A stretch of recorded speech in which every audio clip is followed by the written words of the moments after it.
Let us join our palms with reverence and together invite His Holiness to bestow the precious Dharma teaching.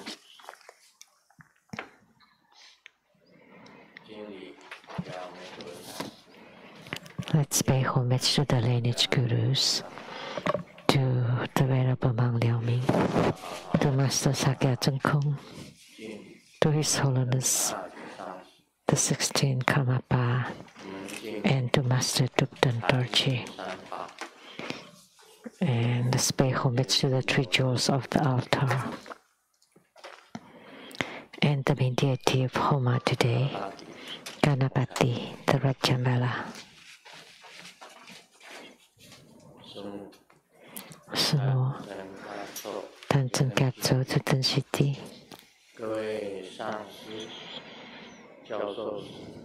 All Dharma masters, Dharma educators, Dharma teachers, Dharma lecturers, Dharma assistants, directors of temples and chapters, and all disciples present here and over the internet.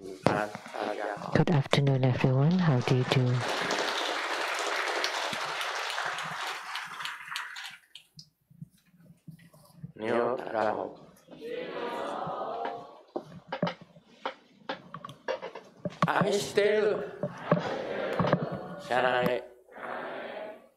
Hola amigo, que quiero mucho. Skoin, Ichiban, Emoji, Jimmy, Yabi, Bring, Konnichiwa.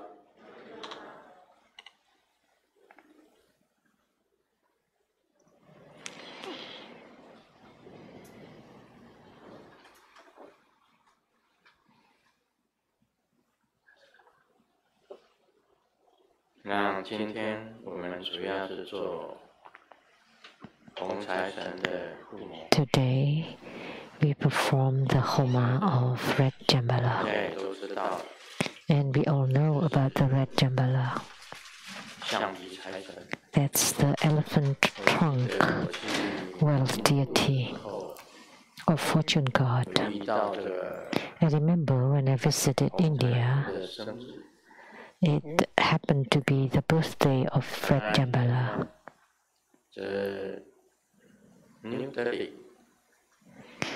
So in New Delhi, on that day, they had the fireworks.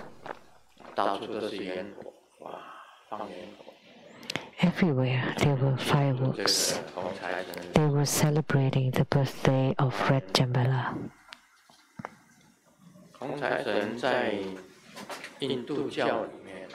In Hinduism,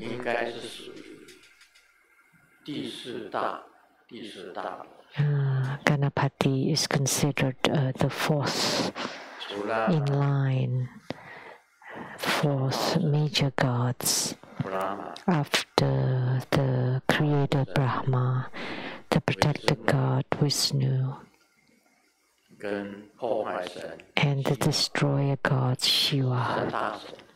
They were the Trinity, the three major gods, and Ganesh, or Red Jambala, was the son of Shiva.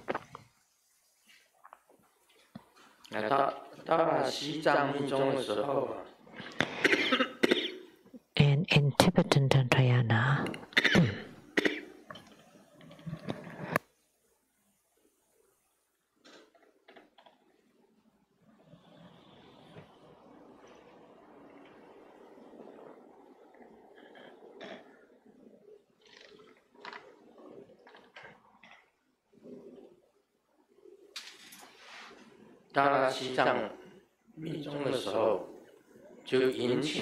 so at the Tibetan Tantrayana, he's the Tibetan tantric wealth deity. So in Tibet, he's one of the 5 major wealth deities. It's a main wealth deity.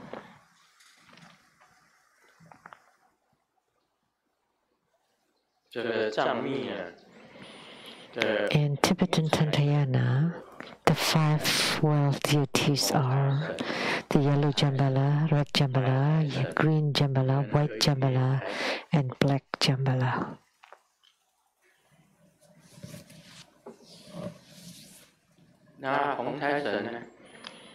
And one of his hands is holding the carrot leaves, and what for is or are the carrot leaves? They say that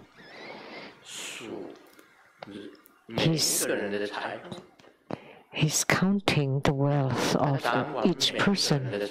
He's in charge of the assets or wealth of everyone. And so he's in charge and he knows how much wealth each one of us is endowed with.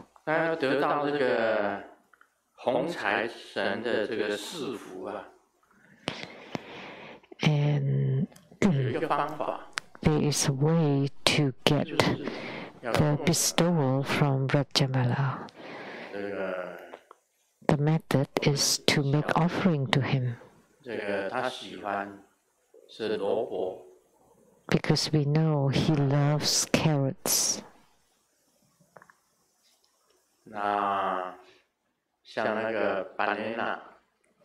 And bananas.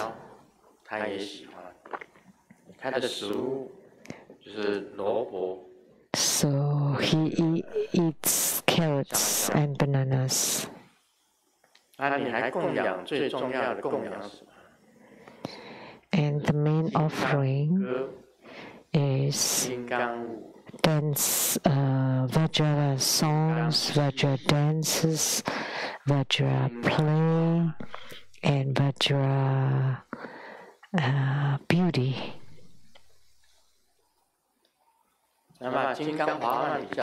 These 5 things. So, Vajra beauty is when you pay homage to the Red Jambala, you need to bathe, cleanse your body, and you need to dress up and beautify yourself.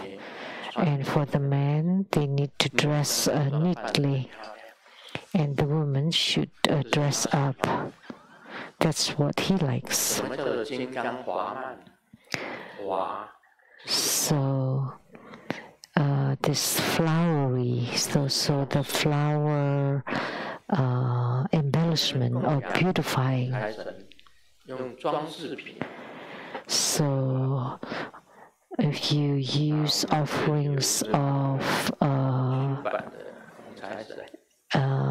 ornaments and embellishment, that would be wonderful. Can I pick up this statue?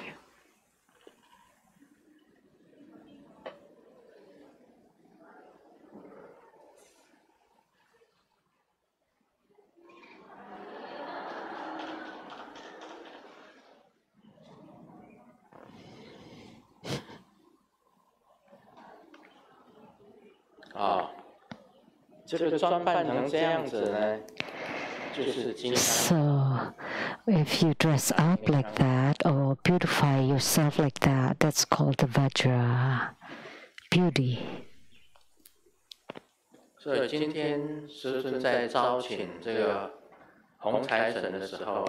today, when Grandmaster invoked the Red Jambala,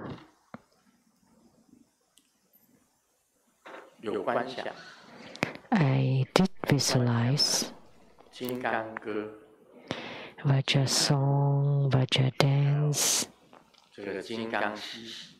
Vajra play, and Vajra beauty or beautician or as offering to Rajambala, and he seemed to be very happy. And since he was very happy, he would bestow to everyone wealth.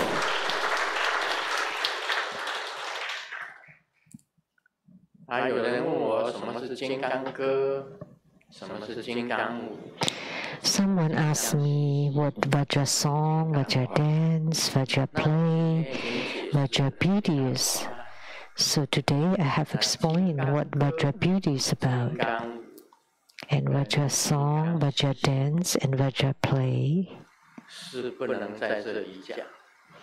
cannot be talked about here. It is confidential or secret. Vajra song, Vajra dance, and Vajra play cannot be talked about publicly. If you ask me in private, I will tell you. And if you don't ask, I will not tell. And Grandmaster visualize Vajra song, Vajra dance, Vajra beauty, Vajra play.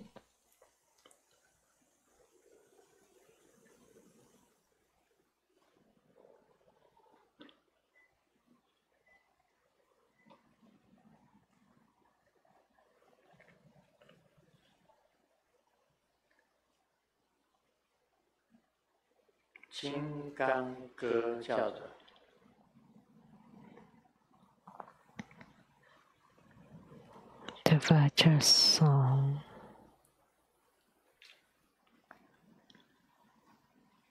金刚歌呢，在藏是多接卢天，多接 In Tibetan, 多接卢天，多接嘎，就是金刚歌跟金刚舞。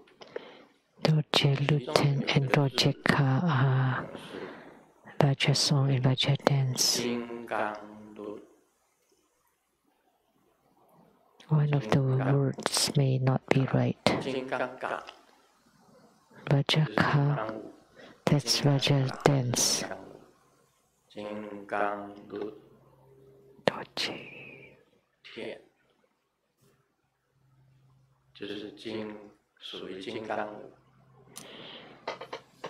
So Vajra Luti should be Vajra dance. 因为是金刚歌、金刚舞、金刚嬉戏，是不能讲。So Vajra song, Vajra dance, and Vajra play cannot be talked about publicly, and that's the best way to offer to Rajambala. 他的这个来源呢 His origin 就是这个嘎拉巴蒂。 是那个希瓦 Ganapati was the son of Shiva and Parvati. Ganesh or Rajambala.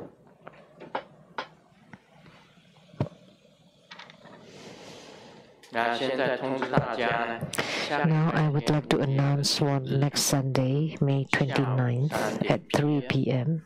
There will be the 1,000-eye, 1,000-arm Avalokitesvara Bodhisattva Homa fire offering ceremony.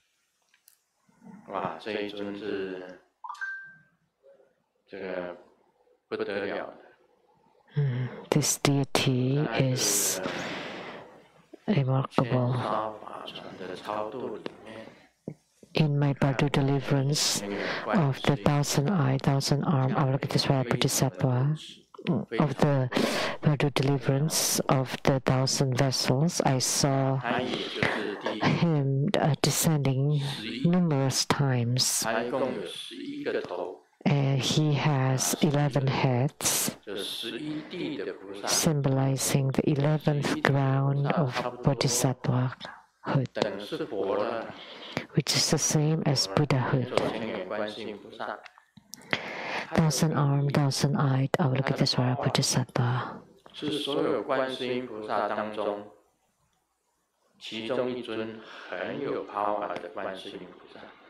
Has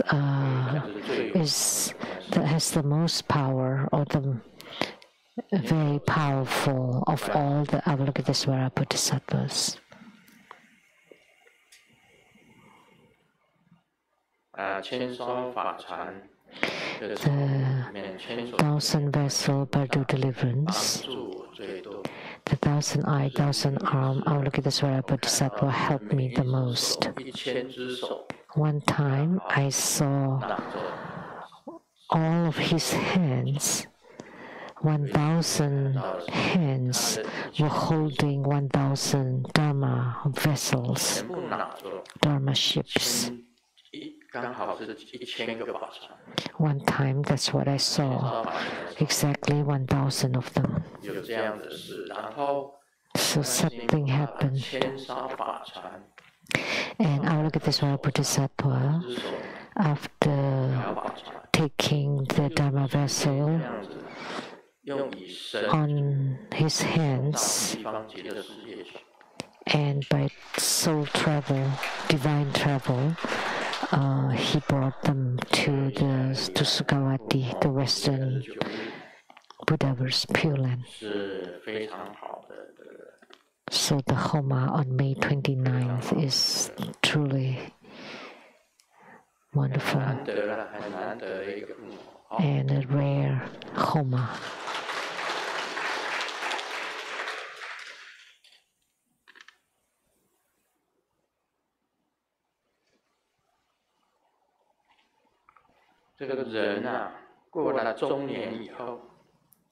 People after middle age will find out the true face of life in this world. The one that can wake you up every day is not your dreams and not the alarm, not your kids, and not your wives, but it's your bladder.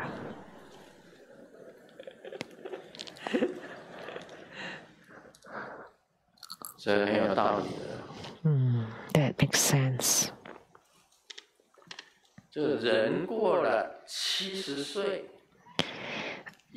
After we live to be 70s or after 80s,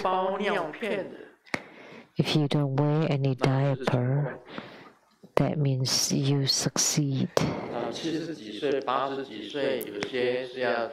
Some people in their 70s or 80s would have to wear diapers when they sleep at night. Right. In the grocery stores, they sell diapers. You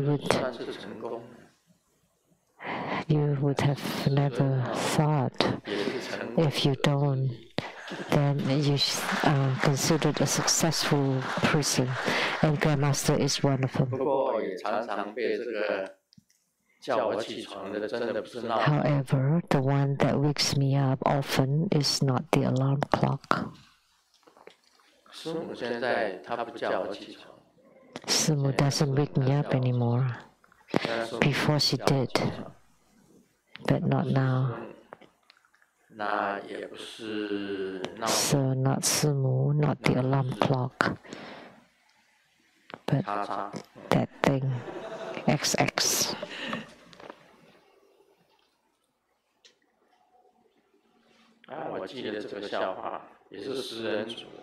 I remember this joke about cannibals. The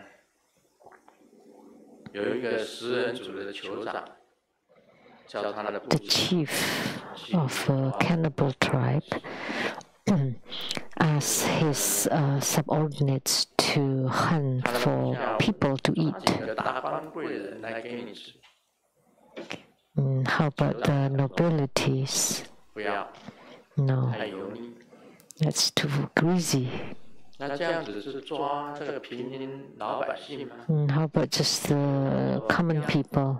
And the chief said no. 老百姓太苦， The common people suffered a lot, so they're bitter. 是相关意相关意。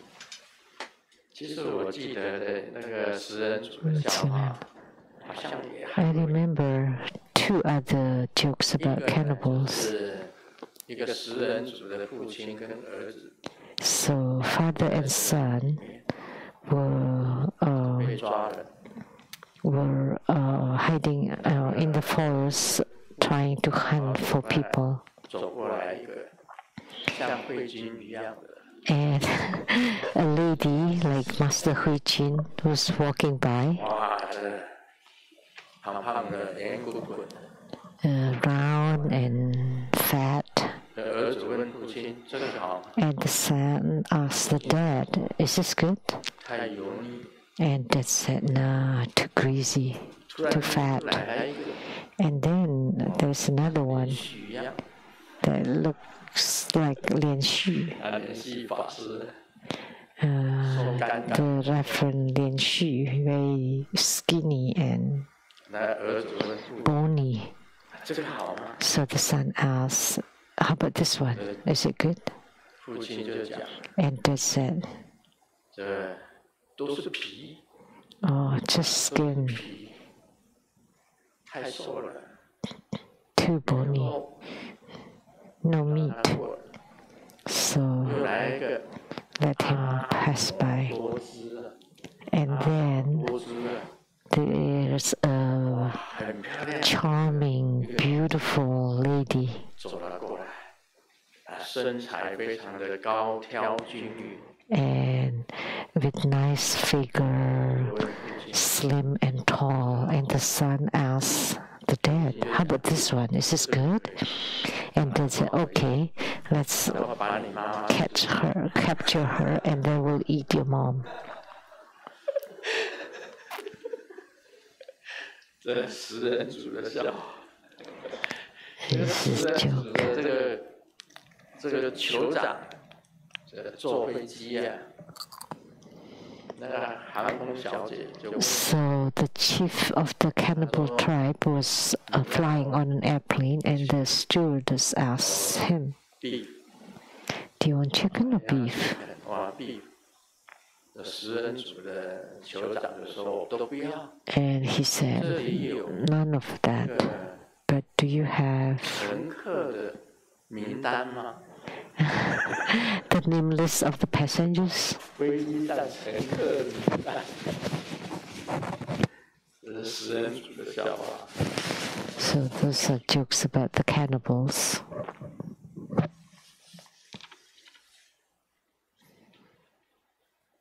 儿子问父亲：“爸爸，什么是酒？ The son asked dad, "So dad, what is a 在晚上 drunkard?"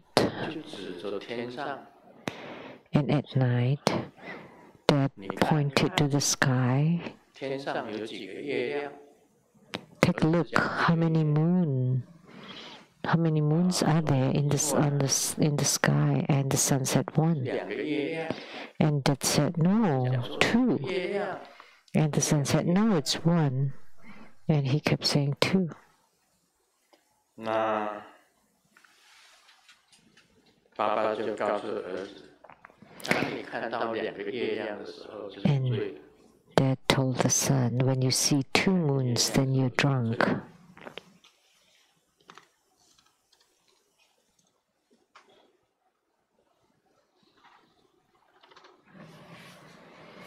好，现在进入你问我答。 Now we'll do the Q&A. Question from Australia.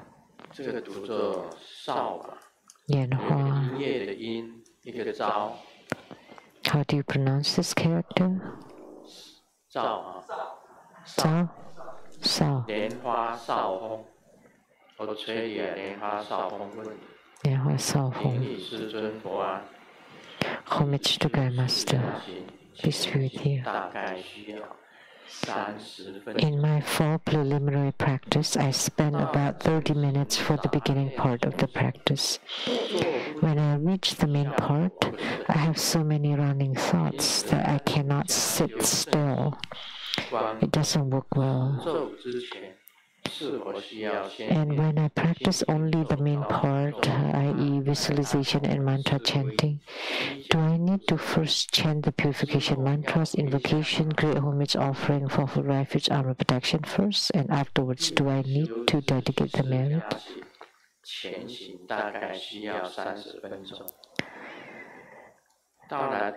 I practice the 4 preliminary practice and I spend about 30 minutes for the beginning part. When I reach the main part, I have so many running thoughts and cannot sit still. It doesn't work well. So, separately, when I practice only the main part, which is the visualization and mantra chanting, do I also need to first chant the purification mantras, invocation, homage offering, fourfold refuge, and armor protection first? Do you understand what he's asking?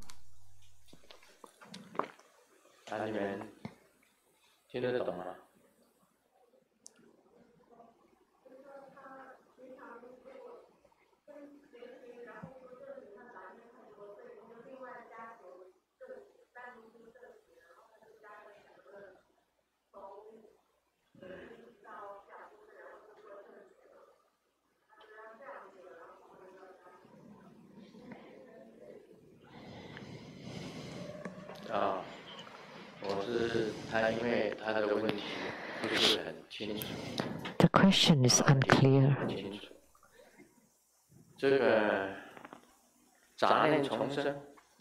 So if you have many running thoughts, that's normal. If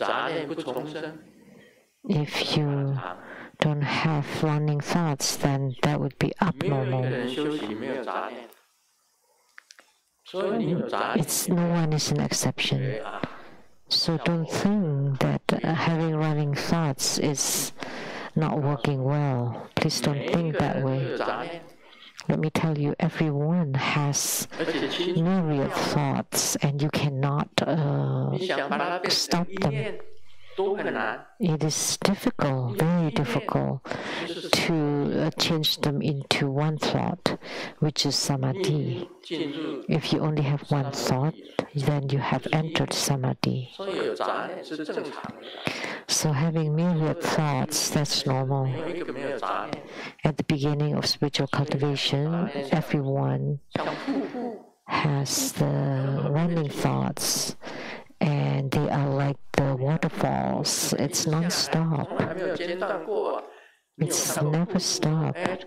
Have you seen a waterfall that the water ceases and then continues later? No, it's continual.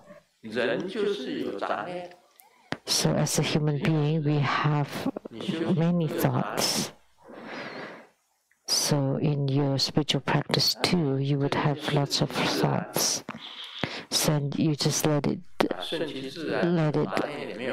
be. Just take it naturally. Just continue and finish it. So to ask you to do 9-cycle Buddha breathing is to teach you to concentrate on your breathing. Once you concentrate, then you are single-minded, and then you enter samadhi, and then you do treasure waves, energy yoga, and enter samadhi.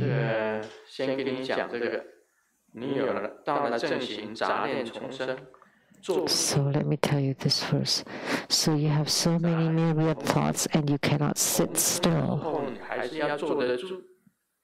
But you should continue to sit even when you have myriad thoughts, because thoughts are normal, and they will gradually decrease. And because you do the 9-cycle Buddha breathing, then it will be more normal. There are many ways to eradicate the myriad thoughts. I've talked about it many times. So you train to gradually decrease your myriad thoughts.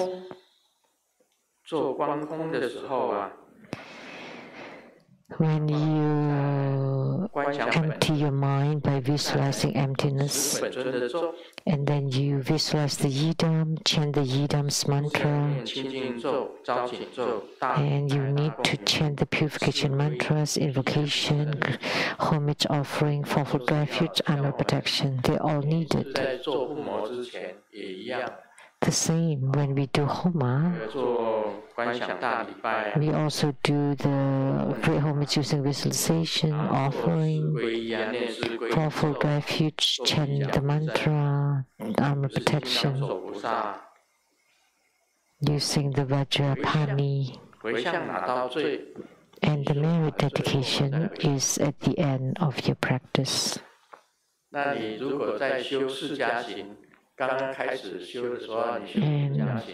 when you practice the 4 preliminary practice, at the end of each of the preliminary practice, you need to merit dedication. At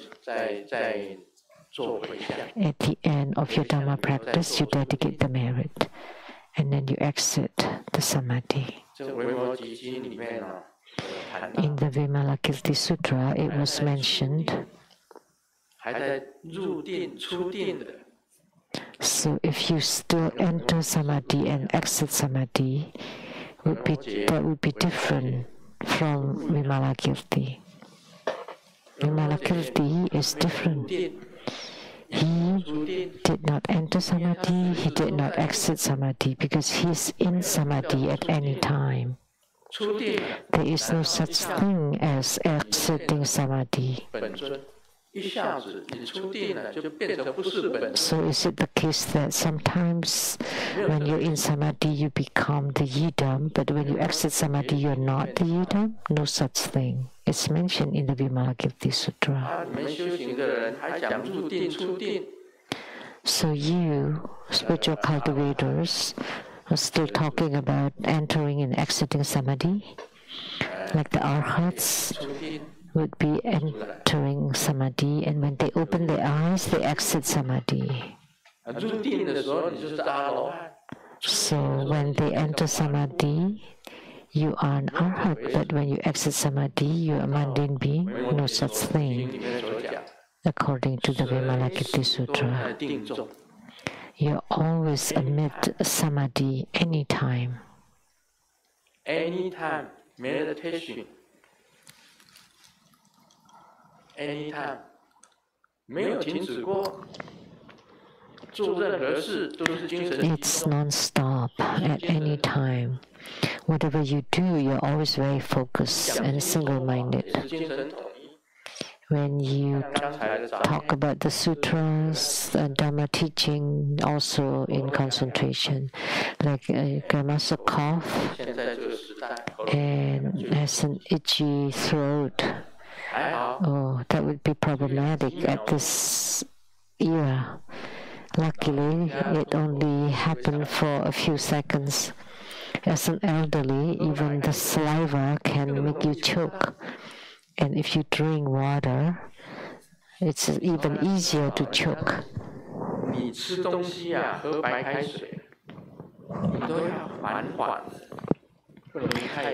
As an old person, when you eat and drink, you have to do them slowly. The esophagus and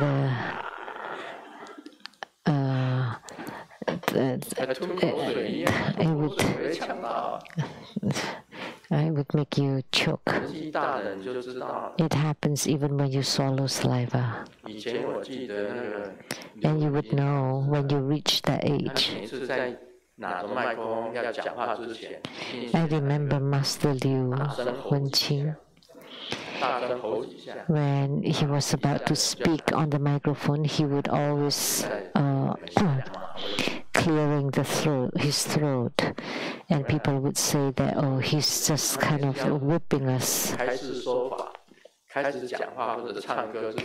Do you remember? Every time before he sang or spoke, he always cleared his throat really loudly before he could sing or speak. And Grandmaster didn't have to do that, so that's pretty good. But just once in a while, choking is understandable. I think it was last week that I coughed a couple of times, and immediately in Zoom, someone had said, "Oh, please, Grandmaster, pay attention to your health. Be healthy." Oh, it's so hard to be a guru. I have to hold even when I feel like coughing.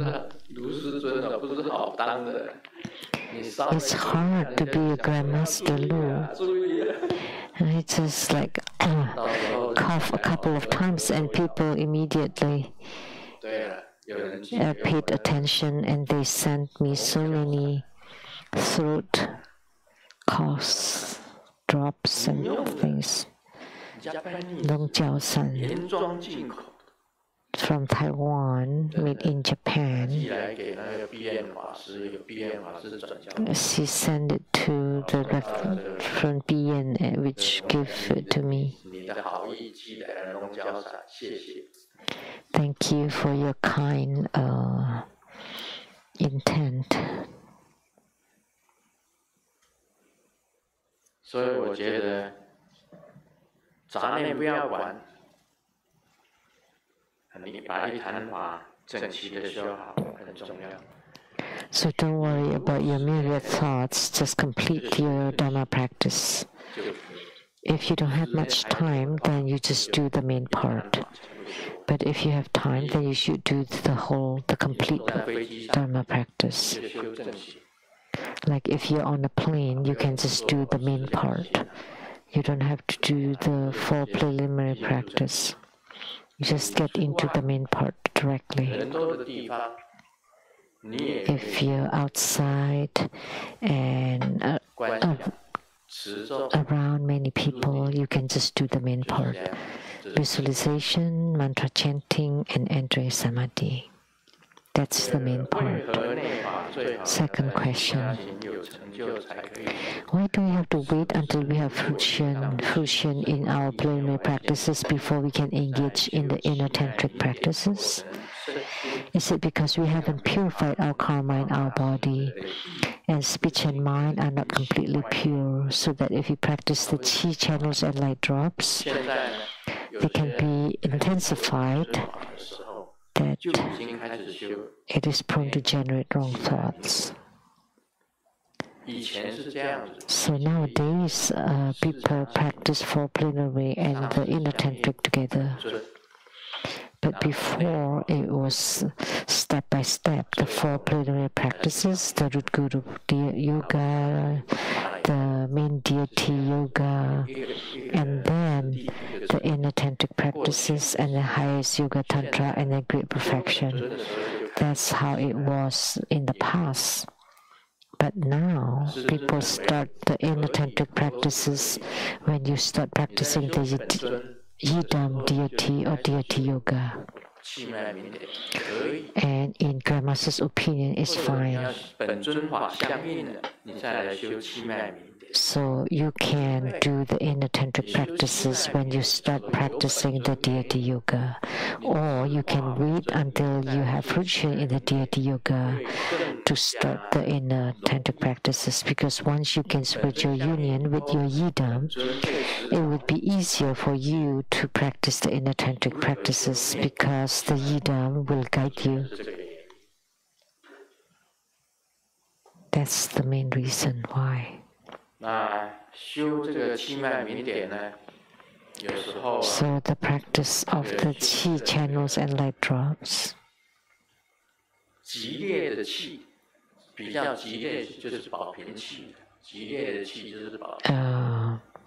The intense Qi practice is called the treasure-based energy yoga.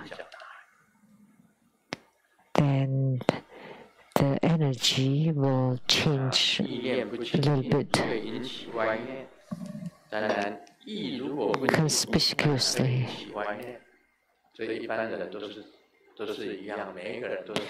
So, of course, if your mind is not pure, it would affect. So that's why we need to have a pure body, speech, and mind. And for the body, you form the mudra. The speech, you chant the mantra. And then the visualization for the mind. So you need to do all three of them.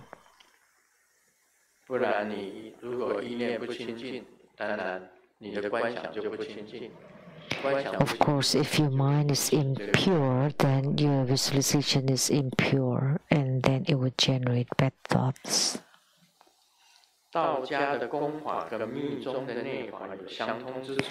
Is there similarity between Taoist energy practice and the Tantric inner practice? Yes.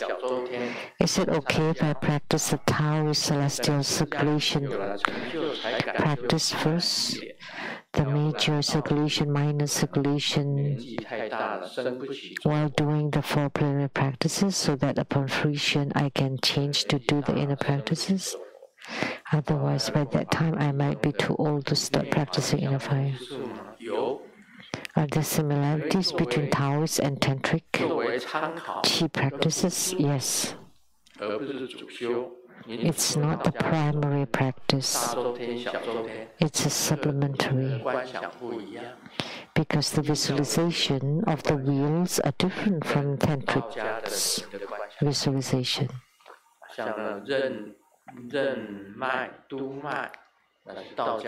In Taoism, they use the channels of Ren and Du, the major and minor celestial circulations. Those are Taoist.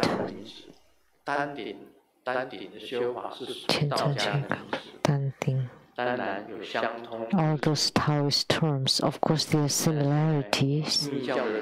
However, the circulation, visualization in Tantric practice is different from Taoist. And there are also many different schools in Taoism.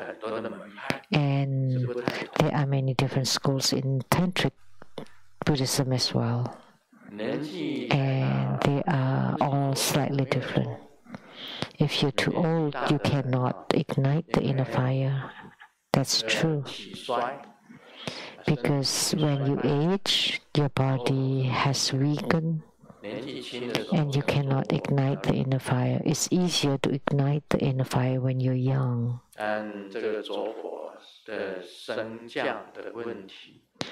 The ascent and descent of the inner fire has been explained very clearly in Tantric Buddhism. And the fire needs the light drops. And as you age, the light drops will decrease. So the light drops, like the fuel, has decreased. Not like Grandmaster. Grandmaster can speak for a few hours in his Dhamma teaching. That's why, because I still have saliva. But if you have dry mouth, it's impossible for you to talk, to give Dhamma teaching. When you're old, you have to practice your tongue. That's very important. You need to be able to move your tongue so that you can pronounce clearly. Otherwise, people will not understand what you're saying. So that's why old people, what old people say cannot be understood. You have to listen very carefully because their tongue has stiffened. Why? 嘴巴的唾液没有了，有时候 Because they don't have any more saliva, so sometimes they cannot 没有唾液了，不能说法。 generate sound. 我这样子算是很好的，还是有唾液啊。每一天晚上我都以这个 So I'm already very good. I still have saliva 血液下降， every night. 然后在舌头里面走。The celestial water or the body chakra, the light drops still descend, and I turn my tongue 那表示说。 and to practice the tongue and the speech. So there's still saliva being produced in Grandmaster's body, so that means it's pretty good. And he said that when you're old, you can't ignite the inner fire, and that is true. Because the fire is almost extinguished, and the water is almost dry. How can you, why do you want to practice inner fire then? So that's how it is when you're old. The water is almost dried up. When you're young, you have so much body chakra water, and also the life-generating palace is also very energetic and dynamic when you're young. Don't think that you want to start training when you're old, because in the cemetery, many that are buried are young people. Question number 4. By doing the Taoist Qi practice is to make the Qi circulate in the 2 channels of Ren and Tu, and later switching to do the tantric inner practices, which utilizes central channel. Will it help? Yes, of course, because you have the foundation. Let me tell you one thing. When you perform the inner tantric practices, until the qi can flow inside your central channel, then what you experience, what you gain, is the great bliss. As soon as the qi flows inside the central channel, the bliss generated by your body lasts 24 hours. The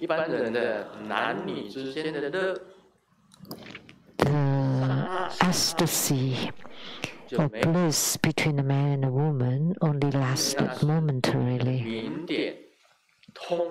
and then it's gone. That's due to the movement of the light drops through such a short thing.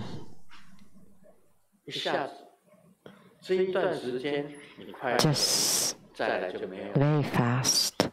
So you experience the bliss only for such short moment, and then it became cold, and you lost your energy and totally weak.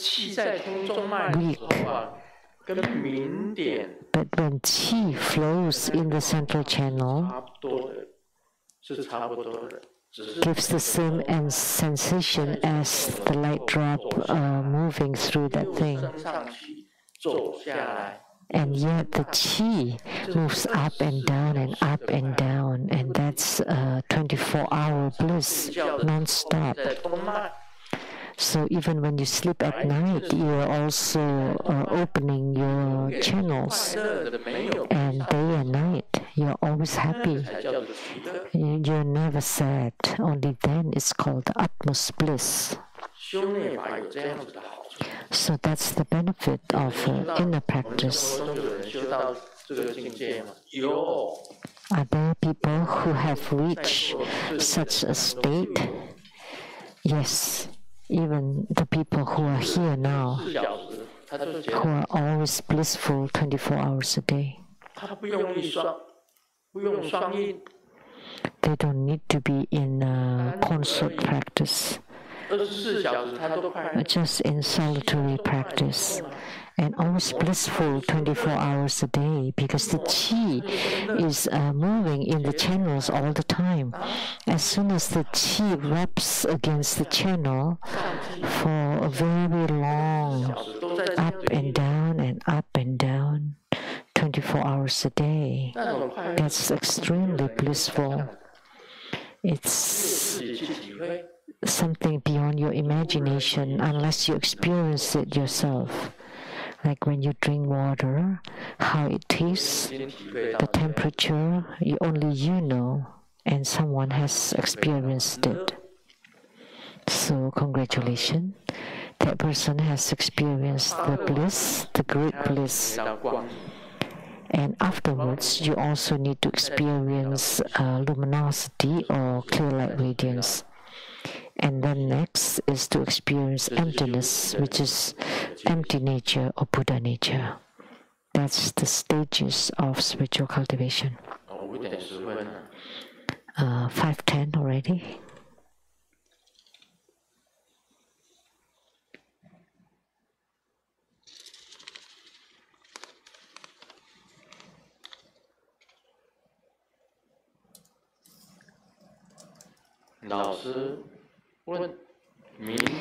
The teacher asks, "It's my birthday tomorrow, and you're about to graduate.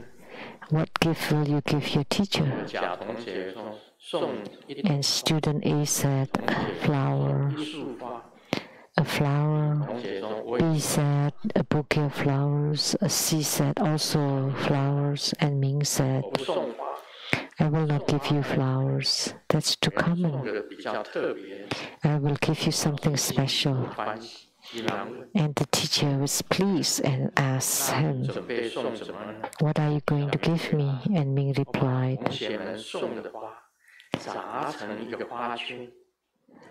"I will make a circle of flowers, of all the flowers given by the fellow classmates, and then put a photograph in the middle."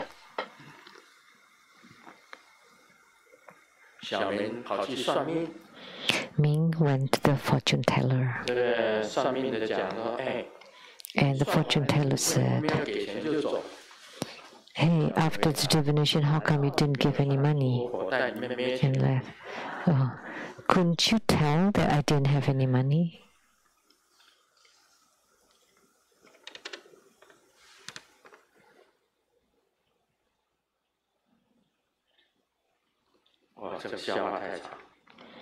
This is too long.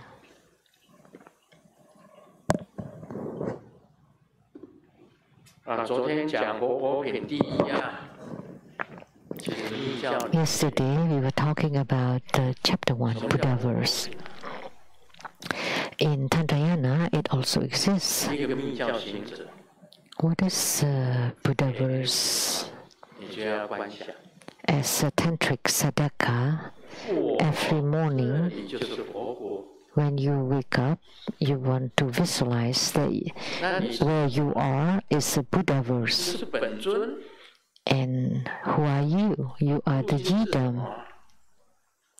And who's the father? That's the Buddha father. And your mother is the Buddha mother. And your wife? It's Buddha wife. And your children? That's Buddha children. And you are the main deity or yidam. So your mom, dad, your wife, your children, they're all Buddhas. And your house is transformed into a palace, the palace of your yidam. And then you go to work, And then your bosses are great bodhisattvas, your co-workers are all bodhisattvas, and the people that you see on the roads are spiritual cultivators in the Buddha-verse, Buddha universe. So if you visualize that at any time, that's this chapter on Buddha-verse.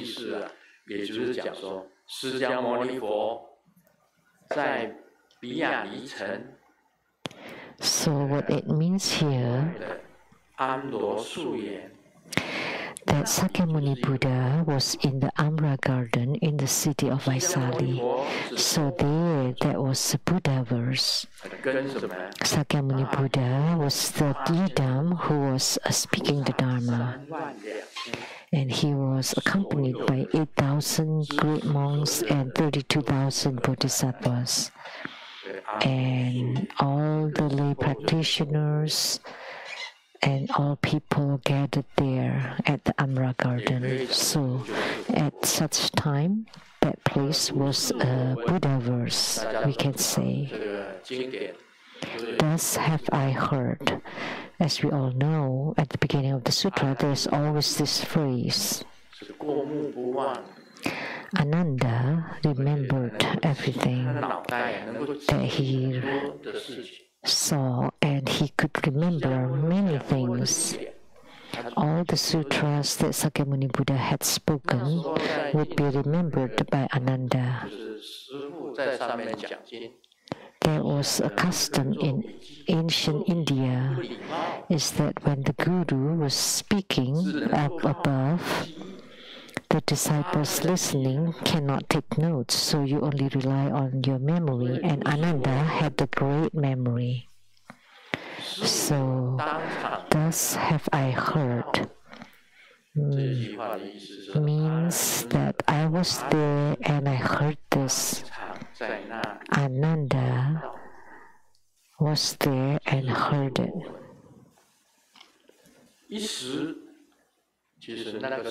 At one time, at such time, there was the concept of time then. Sakyamuni Buddha was in the garden offered by the Lady Amra. That's why it is called Amra Garden.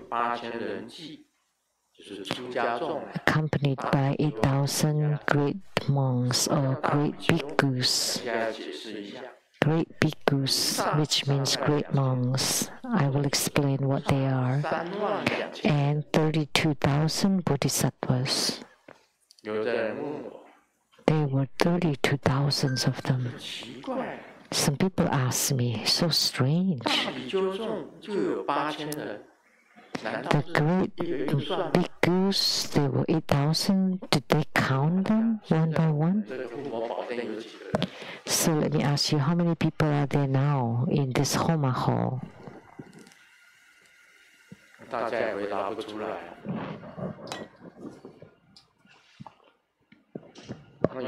You can't.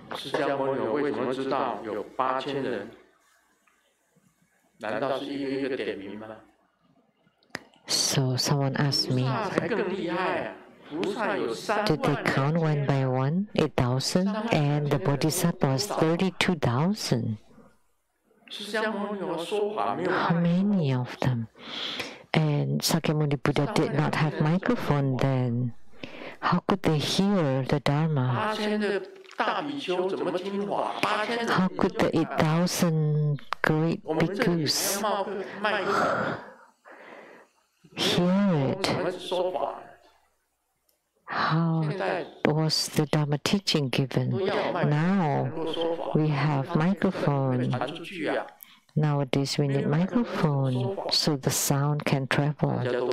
Otherwise, how can it be heard? The people were asking me this question. So did they count them one by one for 32,000? No. Because the Buddha had the supernormal power. He naturally knew Arhats too had some supernormal power. They know, so they just counted it spiritually or do it by closing their eyes and the number would appear. So don't be doubtful, don't be skeptical about this.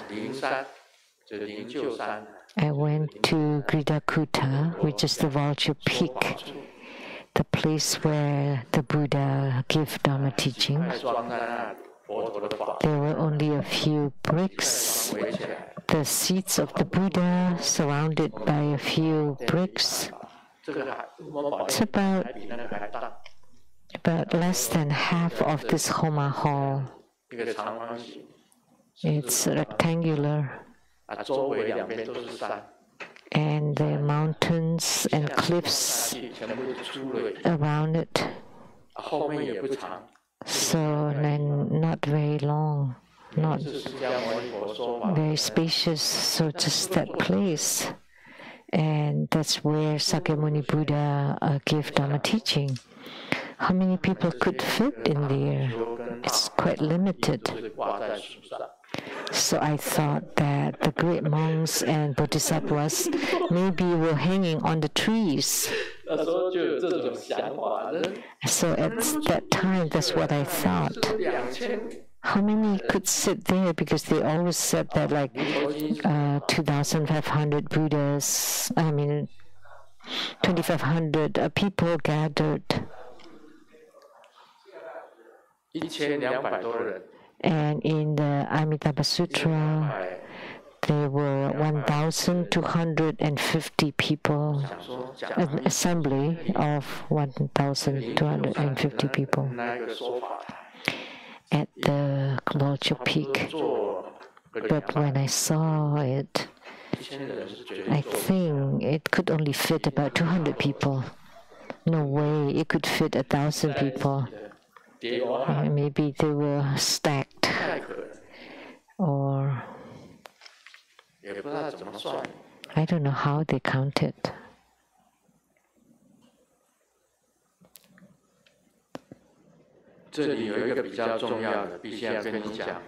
Something is important here about the great bhikkhus or great monks. The so-called bhikkhus are always male. Monks are always males. The four groups of the Sangha, of the believers, bhikkhus, bhikkhunis, upasakas, upasikas. Upasakas are male lay practitioners and upasika are female lay practitioners. And bhikkhus and bhikkhunis are the ordained Sangha.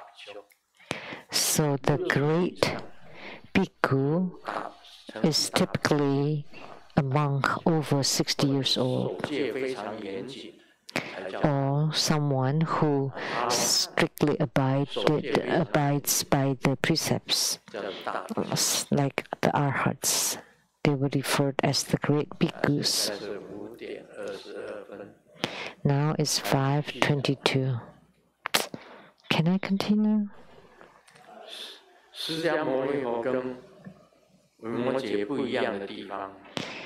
What is different between Sakyamuni Buddha and Vimalakirti is Sakyamuni Buddha emphasized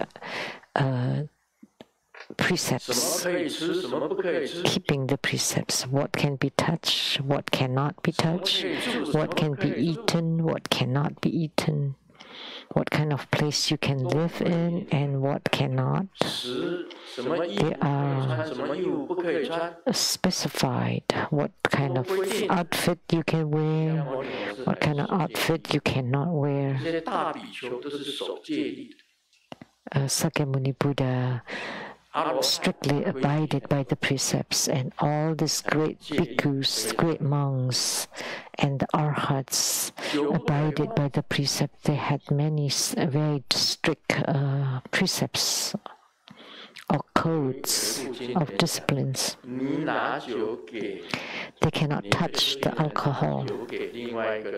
In the sutra, it was mentioned that if you serve wine to a monk or to a spiritual cultivator, then you would live for 500 lifetimes without hands. You cannot even touch alcohol, and you cannot sip alcohol. Not to mention women. This is the rules of Sakyamuni Buddha. It's best that you don't even look at women. So your eyes should not even be in contact with women.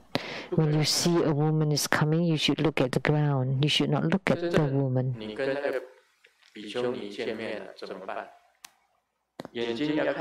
So if you really come across a nun, then you should look down to the ground, and you cannot say more than 4 sentences. That's how strict the rule was. Not even over 4 sentences. Not to mention touching, they have a certain distance. As if treating the woman as the COVID virus. So when you see her coming, you should avoid it and hide. That's the rule. And for your food, no one would cook their own food or snack. No such thing. No snacks. No snacking. Or they eat while watching TV and lifting their legs for the monks and nuns. No such thing. Not allowed. They only eat once a day. Once a day. And it's from the alms begging. No kitchen. You're not allowed to cook. No fridge. No refrigerators. They cannot use any kitchens. I heard that monks and nuns, they have like 2 or 3 refrigerators, and only for themselves, cannot be used by other people. In the future, we have to inspect all the storms and your beds. You need to make your bed, clean up, tidy up. There shouldn't be any dust at all. There are many rules as for your residence or abode. In the past, you live under the tree, in between the tombs, and in the caves, or under the trees. So your bed is in between 2 tombs. Now you have beds, but no such thing before. So spiritual cultivation is a hardship. You just eat once a day. So when you get your food, you need to visualize that the delicious food is visualized to become poo. So you eat poo and drink pee. So what Master Changden taught us in Cantonese was good. That the monks or the Dharma teachers eat poo and drink pee. When he taught Cantonese to Fo Qing and Fo Qi, first he taught them the Farsi eats poo and drinks pee, and they did in the ancient time. So they visualize them to be poo and pee, the dirtiest stuff, before they eat them. no such thing as delicious food. If you don't do it, then you violate the precepts.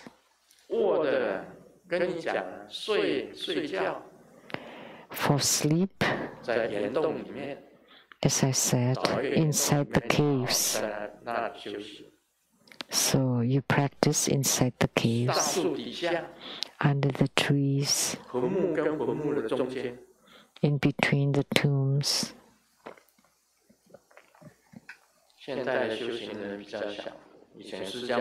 But spiritual cultivators nowadays enjoy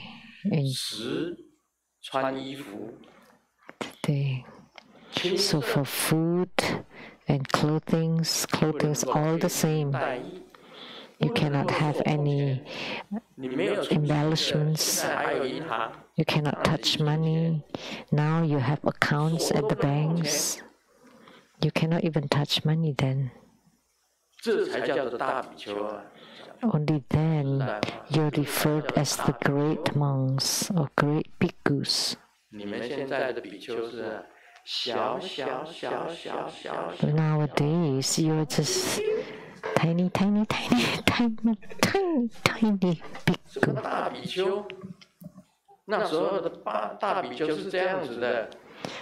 How can you be referred as the great bhikkhu? The great bhikkhu then was like that. Food, clothing, it's very plain and simple. Nothing too decorative. And for food, you don't eat afternoon once a day, and you just eat from alms begging.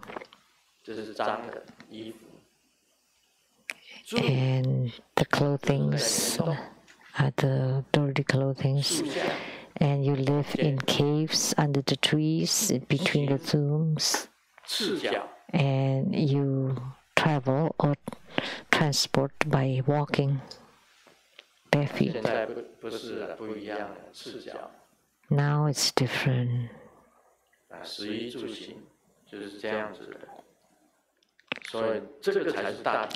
That's how they live their lives. Only then they are referred as the great bhikkhus. And that's a true spiritual cultivation. So now you know. So all these great bhikkhus followed Sakyamuni Buddha, cultivated spiritually this way. They were not wearing any jewelries or embellishments like Grandmaster, jades and precious jewels. But I'm just fulfilling the wishes of sentient beings, because when I wear them, the people who offered them to me are very happy, very pleased. So I'm just following the wishes of sentient beings. So now it's different. Look at the outfits that Grandmaster is wearing, very bright and colorful. So it's different. But the great bhikkhus of the ancient time was like what I mentioned. So although Grandmaster is wearing all this, and it seemed very bright, but in reality my life is very simple and frugal. Up till today, this past 3 years, I only spent money on gas, to fill the gas for the cars. I have not bought anything. Everything I use were given or offered by disciples, including this Lama outfit, my underwear, underpants, my bag, everything that I wear, all given by disciples, including the underwear, undershirt and underpants, even the underpants and the undershirts too. I never bought any of them. Have I spent any money? 没有。 No. 除了 For this past 3 years, except for go to gas station, buy gas， 没有花，另外1毛钱都没有花。 I haven't spent a cent except for gas.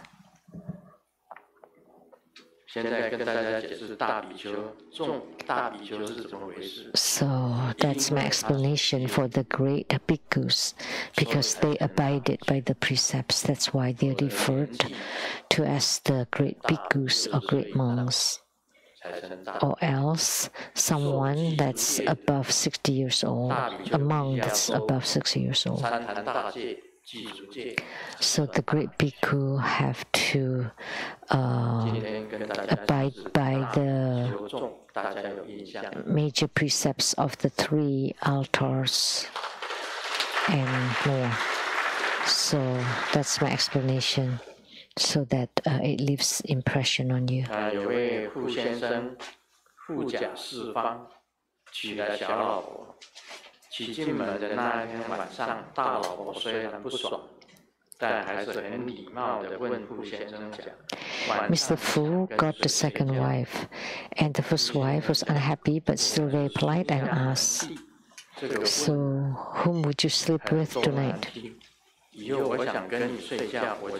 So, but we are educated, so this is too plain. So if I drink red wine, I would sleep with you. If I drink white wine, I would sleep with the second wife. So today, we just bought white wine, so I'll sleep with the white wine. And then so the wife asks again, "So what wine would you drink tonight?" So he wants white wine again.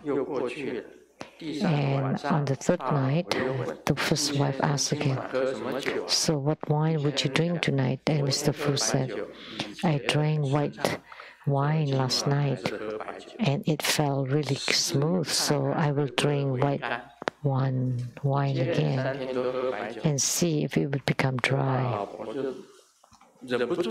And then after 3 nights in a row, the first wife couldn't stand it anymore. Can you use your red wines to serve the guests? Oh, Mani Padme Hum.